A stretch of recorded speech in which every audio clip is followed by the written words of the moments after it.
Bonjour, je vais parler des épisodes 12 et 13 de Doom Patrol.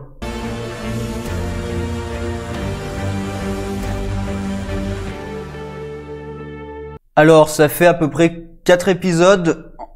Alors, faut enlever celui qui est de Jane, mais ça fait à peu près 4 épisodes que je suis quand même déçu par la série. Là, je suis mitigé. Le 12 était assez plat pour moi. Donc, l'épisode où ils sont entrés dans le Bureau of Normalcy pour libérer Cyborg, c'était assez plat. La fin avait tout rattrapé. Après le début du 13, quand ils annoncent que finalement le père de Cyborg est encore en vie, un poil déçu quand même, parce que à la fin du 12, je m'étais dit quand même, ils ont osé montrer Cyborg tuer son père.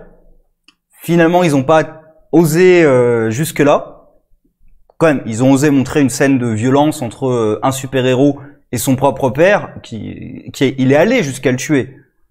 S'il est encore en vie, c'est pas à cause de Cyborg, hein, ça c'est sûr. Mais voilà, c'est un peu dommage, surtout que, en fait, au début, quand j'ai vu la scène, je me suis dit, voilà, ils vont pas oser, le super-héros tuera pas son père, ils vont pas oser aller jusque-là. Et quand Nobody apparaît, c'est là où je me suis dit, bah, il doit être mort, le père. Si Nobody apparaît pour révéler son plan, c'est que le père doit être mort, parce qu'il apparaîtrait pas sinon. Eh ben si. Okay. Ce qui est un peu con de la part de Nobody, du coup, hein. Si juste il avait attendu, il aurait pu plonger Cyborg encore plus dans la folie et le désespoir. Parce que maintenant, Cyborg, alors certes, il a encore son père à perdre. Donc il pourrait hésiter à pourchasser Nobody, ce qu'il fait un peu d'ailleurs dans l'épisode. Il pourrait hésiter un petit peu, mais en même temps, bah, il a envie de se venger de Nobody. D'un côté, il lui reste encore quelque chose à perdre, mais de l'autre côté, il a une grosse motivation, encore plus qu'avant, pour pourchasser Nobody. Alors que si Nobody l'avait laissé comme ça, Cyborg aurait plongé encore plus. Donc c'est un peu con de la part de Nobody. Et ensuite, bah, du coup, l'épisode 13.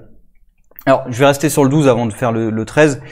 Le 12, pourquoi je l'ai trouvé plat? Parce que c'est quand même quasiment que le plan pour aller dans le bureau et récupérer Cyborg. C'est quasiment que ça.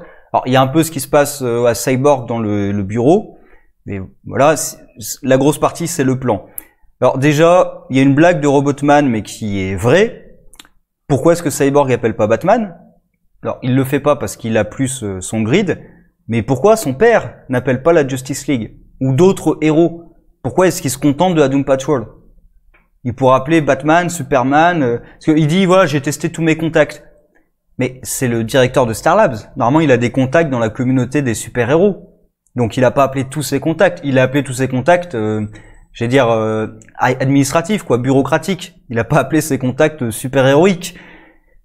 Pourquoi? Bah, parce qu'il faut que ce soit l'équipe qui s'en occupe. Parce qu'il faut que ça rate. C'est un peu ça. Mais pourquoi j'ai trouvé plat? Essentiellement parce que leur plan l'épisode repose sur 2 retournements. Le premier, c'est Silas trahit l'équipe. Le deuxième, c'est, ah bah non, finalement, il les a pas trahis. Sauf que, à aucun moment, j'ai cru à ce retournement-là. Quand ils arrivent dans le bureau, je vois Silas qui se pousse. En plus, Rita n'est pas là. Je me suis dit, c'est évident, ça fait partie de leur plan. En plus, on les a pas vus discuter de leur plan. Donc pour moi, c'était assez évident que tout ça faisait partie de leur plan. Donc j'attendais juste que le plan s'exécute et bah oui, voilà. Donc il y a aucune surprise. C'était assez plat. Mais la fin était très bien, surtout que quand Nobody apparaît, tout fait sens. Tout fait sens. Et on repense à toutes les scènes. Alors après, il faudrait revoir vraiment précisément, mais on repense à toutes les scènes et on se dit, voilà, tout ça, c'était Nobody qui était dans la tête de Cyborg. Et un point qui est en plus réutilisé dans le 13, c'est que Cyborg n'a pas été contrôlé.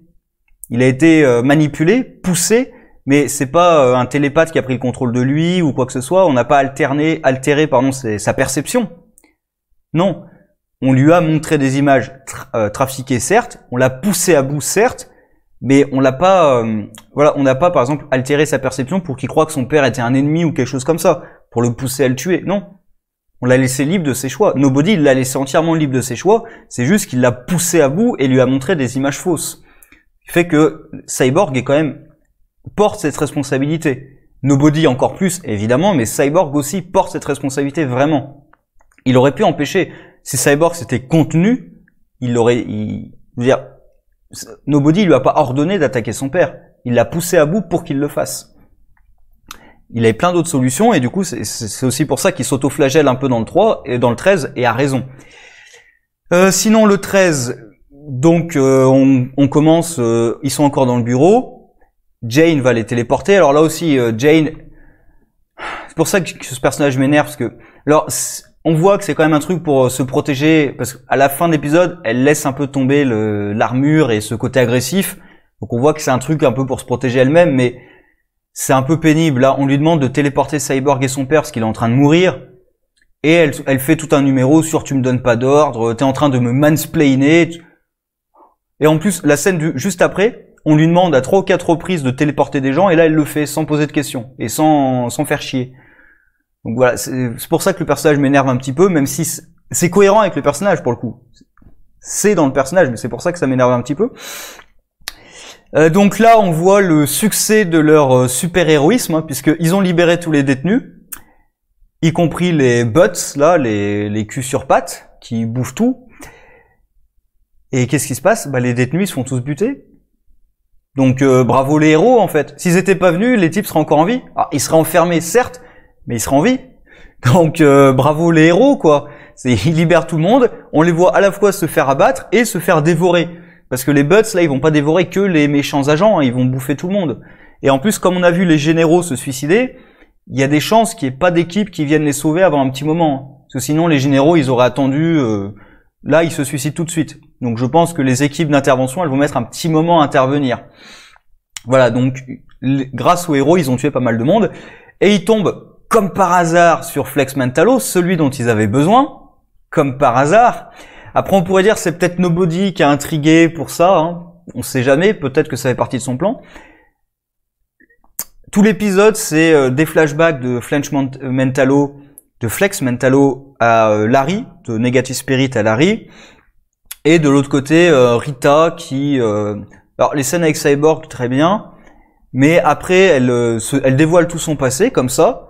En plus, c'est même pas, il y a même pas d'image quoi. C'est elle qui raconte sa backstory à un inconnu qu'elle a croisé comme ça au pif. Ok, et là un détail, c'est vraiment un détail, mais je l'ai vu quoi, entendu plutôt. Quand il lui demande quand elle donne son nom, elle dit Rita. Alors qu'il y a 2 épisodes, elle donnait son vrai nom, je crois que c'était Gertrude. Et du coup, ça surprenait, parce que mais c'est pas comme ça que tu t'appelles. Et là, elle sortait le fait que voilà, Rita, en gros, Rita, c'était c'était sa personnalité, c'était son nom de scène. Et maintenant, elle assume qui elle est vraiment. Et là, non, elle assume pas qui elle est vraiment. Alors c'est un détail, mais le fait qu'elle avait utilisé un autre prénom, c'était un point, important. Pour le personnage, c'était un point important, et c'est un point sur lequel on s'est quand même attardé, puisque on lui a posé la question, pourquoi t'as utilisé ce prénom? Et finalement, on s'en fout, puisqu'elle utilise encore le nom de Rita, qui est son nom de scène. En plus, ça aurait été intéressant et intelligent qu'elle utilise son vrai prénom, puisque là, justement, elle déballe tout ce qu'elle a fait, ce qu'elle est vraiment. Donc ça aurait été intéressant qu'elle assume vraiment son passé en utilisant son vrai prénom. Et son passé, finalement, moi j'avais peur qu'elle ait pas fait un truc si méchant que ça. Alors, c'est pas non plus, ça aurait pu être bien plus horrible, mais quand même c'est assez dégueulasse de sa part. Hein. Alors ça aurait pu être pire, hein, mais voilà, elle a rabattu littéralement, et elle jouait la rabatteuse d'actrices pour les envoyer dans le lit d'un producteur ou réalisateur. Donc, qui abusait de leur naïveté, etc., etc. Donc, déjà, en soi, c'est assez dégueulasse. En plus, pour avancer sa propre carrière. Donc, c'est même pas elle qui couche, hein, c'est elle envoie d'autres filles pour coucher. Voilà, c'est un peu dégueulasse. Et, quand il y en a une qui a un enfant, ah bah tiens, je lui ai donné 100 $ et je l'ai envoyé chier, en gros. Et, bah, elle s'est suicidée. Étonnant. Et le gamin, bah, je l'ai un peu oublié. Et à la fin, bon, on voit que en fait c'est à Nobody qu'elle parle. Je vois pas en fait l'intérêt que ce soit à Nobody qu'elle parle. Alors là vraiment, je vois pas du tout l'intérêt pour que ce. Mais bon, voilà. Toute la partie sur Flex Mentallo, pour moi, il y a un gros problème de cohérence et à la fin, c'est trop rapide. Gros problème de cohérence, c'est quand il est capturé, il y a la machine qui bloque un petit peu ses pouvoirs. Donc, alors, je sais pas exactement quels sont encore ses pouvoirs. Parce que quand il contracte ses muscles, il a des pouvoirs de télékinésie, mais en même temps, il peut aussi altérer la réalité, parce qu'il ouvre le mur. C'est pas de la télékinésie, là, parce qu'il l'ouvre et il le referme. Donc, c'est plus que ça. Et il entend les voix Alors il a entendu la voix de Nobody quand il parlait à Cyborg, et là il entend la voix du Negative Spirit, même quand il est à l'intérieur de Larry, alors que Larry lui-même n'entend pas sa voix.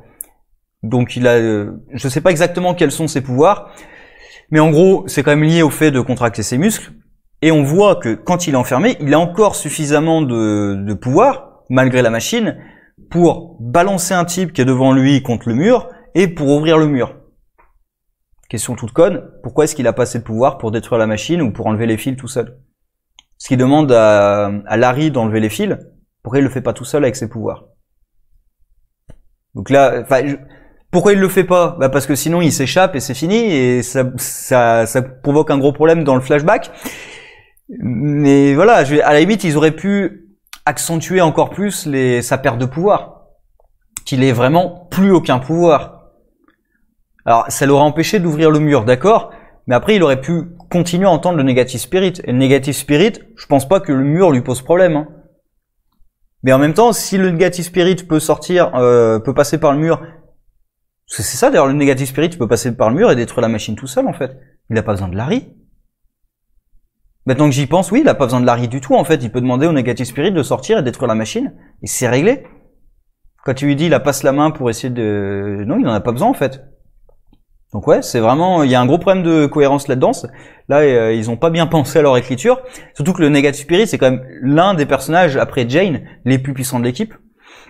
Bref, il y a un truc aussi à la fin avec Larry et le Negative Spirit, où Larry lui dit qu'il est en train de mourir, ce qu'il est plus en lui. Et il lui a dit de partir sans lui, en gros, de vivre sa vie et de pas s'inquiéter que si lui meurt ou pas. Sauf qu'on a vu dans les flashbacks, et Larry aussi, puisqu'ils étaient montrés à Larry, que s'il reste en dehors du corps de Larry trop longtemps, lui aussi meurt. Donc c'est con de lui dire de partir sans toi, puisque s'il reste trop longtemps en dehors du corps, lui meurt. Donc les deux meurent en fait. Ils ont une relation symbiotique. Donc les deux vont mourir s'ils se séparent en fait. Donc c'est très con de sa part en fait. Sinon oui, je disais la fin de Flex Mentallo aussi, ça va très vite. Trop vite, en fait, le moment où il récupère sa mémoire et sa personnalité et tout, d'un coup, il voit Dolores.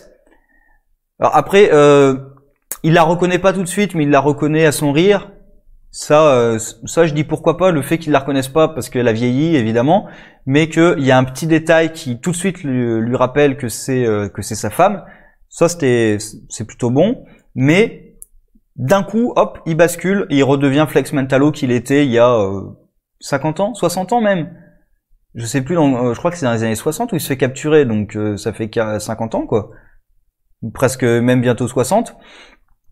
Voilà, je trouve ça un peu facile. Et pareil, Dolores aussi, qui, elle, a été aussi... on voit d'ailleurs, elle répète la même phrase en boucle, donc elle a été complètement détruite par le bureau. Elle aussi, elle craque, elle reprend sa personnalité tout de suite. Voilà, tout ça est un peu rapide. Et c'est dommage. Donc voilà, un peu mitigé. Après la fin de l'épisode où Nobody réapparaît, avant ça, et j'y pense, il repense au Beard Hunter. Ça faisait quand même 2 épisodes qu'on l'avait complètement zappé, ce personnage. Et d'ailleurs, je me demandais même s'il pensait encore au Tracker. Parce qu'ils avaient même reproché à Rita de l'avoir laissé... je crois oui, ils avaient reproché à Rita, je sais plus qui, d'avoir perdu sa trace ou je sais pas quoi, alors qu'ils avaient mis un traceur dessus. Donc, et là, d'un coup, on y repense. Alors, tant mieux hein, qu'ils y repensent, mais voilà, vous auriez pu y repenser à 2 épisodes, ça vous aurait donné une piste et Cyborg aurait pas été capturé aussi facilement en fait. Enfin bref. Et la fin termine plutôt bien avec Nobody, qui de toute façon pour moi est la meilleure partie de cette série. Alors je suis pas tout à fait d'accord avec son speech, hein, le fait que ça fait 13 épisodes quand même qu'on fait que du développement de personnages. C'est pas que du développement de personnages depuis 13 épisodes quand même. Mais comme les derniers épisodes m'ont relativement déçu, même celui que j'ai aimé avec Jane, c'est que du développement de personnages, donc là il a pas tort. Voilà, comme les derniers épisodes m'ont déçu, je suis plutôt d'accord avec lui sur le fait que voilà, c'est enfin ce que vous attendez, enfin l'équipe de super-héros qui va affronter le bien contre le mal. Alors je suis pas tout à fait d'accord que ce soit le bien, parce que dans l'équipe ils sont pas tous du côté du bien, hein. Donc il y en a qui sont neutres, chaotiques neutres, hein, je pense franchement. Pas mauvais, mais voilà, c'est pas bon non plus, hein. Franchement, Jane, je dirais, elle est plutôt chaotique neutre, hein. Il y a je suis pas sûr que dans l'équipe il y ait des loyals bons, quoi. Flex Mentalo, je pense que oui, mais sinon dans l'équipe, je suis pas sûr qu'il y ait des loyals bons quand même. Donc voilà, le bien contre le mal. Et cette fin-là, je vais pas dire que rattrape le tout, mais voilà, ça me donne envie de quand même de voir la suite. En plus, il reste que 2 épisodes, donc j'espère qu'ils vont être vraiment très bien, qu'ils vont rehausser le niveau, parce que là, c'est quand même pas mal d'épisodes que je suis plutôt déçu par la série et c'est un peu dommage. Sur ce, au revoir.